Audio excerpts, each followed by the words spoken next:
Japan and South Korea's top leaders agreed to deepen their bilateral ties.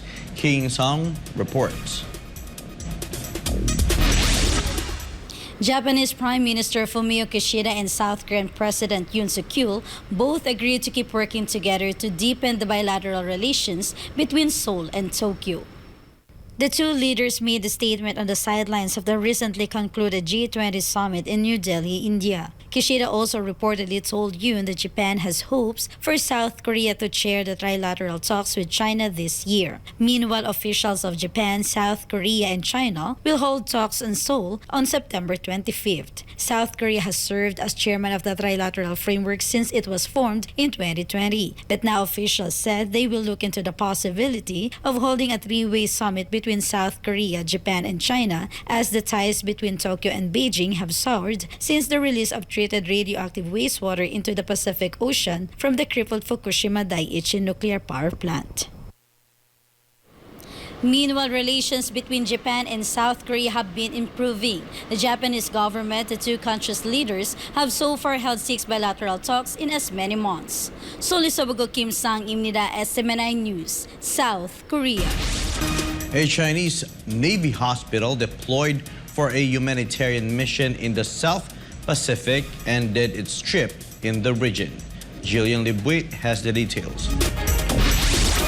East Timor became the last country in Southeast Asia visited by the Chinese Navy hospital ship Peace Ark. Dubbed Harmonious Mission 2023, Peace Ark left its home port from eastern China in early July with 126 medical personnel on board. The floating hospital toured 5 countries in the region, which include Tonga, Kiribati, Vanuatu, Solomon Islands, and Timor-Leste. The military-run vessel provided free medical services to thousands of Chinese and residents from the 5 countries in the South Pacific region. The ship has sailed to more than 40 countries since it was deployed in 2008. Meanwhile, the U.S. hospital ship Mercy is due to visit the Solomon Islands during the Pacific Games later this year. Navy hospitals from China and the United States visited the Solomon Islands in recent years amid growing competition for influence in the region. Reporting from New South Wales, this has been Jillian Libuit, SMNI News, Australia. Chinese travelers planning to visit Thailand may no longer need to apply for a visa in the future after local lawmakers campaign to abolish the travel document. Chatmongkon Pisamay-Goson reports. Newly appointed cabinet members in Thailand will hold their first meeting after their oath-taking this week. The proposed visa-free policy for Chinese visitors will be high on the agenda in the upcoming meeting. Local officials consider the proposed visa-free policy for Chinese visitors an effective short-term tourism stimulus and testifies to the government's commitment to boosting tourism. Thailand prides itself among the top tourist destinations in the world, while tourism serves as one of the country's prime foreign exchange earners. If the proposed measure gets enough support, local officials plan to implement the proposed visa waiver for Chinese travelers on October 1, coinciding with a week-long celebration of China's National Day. Thailand's newly appointed Prime Minister, Sethar Thavisin, has promised to prioritize tourism as an economic growth driver.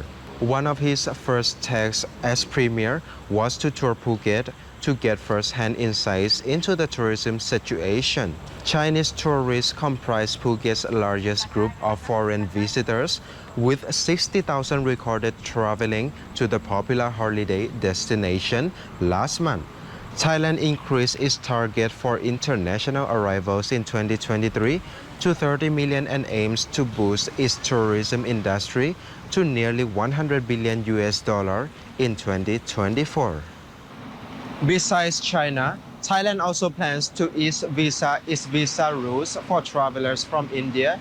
The government also announced plans to allow international travelers to stay longer in the country to hit its tourism target next year. รายงานจากราชบุรี นายชันมงคล พิสมัย โกศล SMN News ประเทศไทย สวัสดีครับ The most controversial part of the G20 Delhi Declaration was probably the issue of Ukraine, but India managed to pull it off, and as a result, The declaration notably refrained from condemning Russia, acknowledging instead the differences among member nations regarding Ukraine conflict. Justine Nazario reports. The G20 summit held in New Delhi concluded with a final declaration recognizing the lack of consensus among the world's major economies regarding the conflict between Russia and Ukraine. Indian Prime Minister Narendra Modi, who hosted the summit, shared the news of the agreement on the final declaration with other world leaders. The disagreement over the Ukrainian issue had been a significant stumbling block in the summit's proceedings. Western nations had pushed for a strong condemnation of Russia's military actions in Ukraine, but this stance faced resistance from other G20 member states. In fact, the paragraph specifically addressing the geopolitical situation remained empty in the draft of declaration until the last moment. Despite the absence of Russian President Vladimir Putin and Chinese President Xi Jinping at the summit, the Western nations failed to sway the positions of the global South countries regarding Ukraine crisis. A portion of the article also reaffirms that the G20 is not the platform to resolve geopolitical and security issues, although the bloc acknowledges that these issues can have significant consequences for the global economy.